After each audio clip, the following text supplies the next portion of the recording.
How to share location on Messenger. That's what I will show you in this video.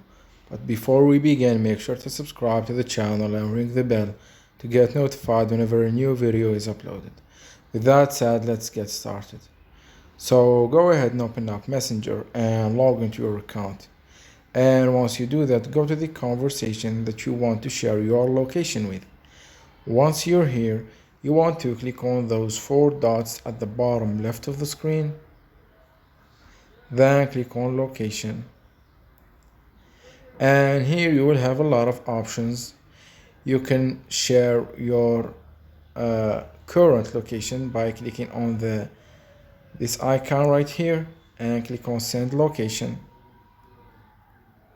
You can also share any location that you want. Say for example, I want to share this location right here by searching for it.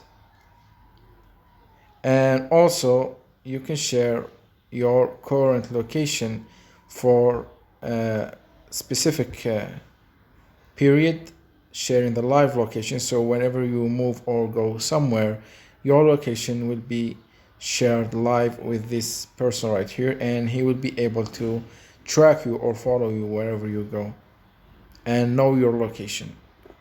So that was it for this video. That's how you can share location on Messenger. If you have any questions, please leave them in the comment section down below. With that said, see you in the next video.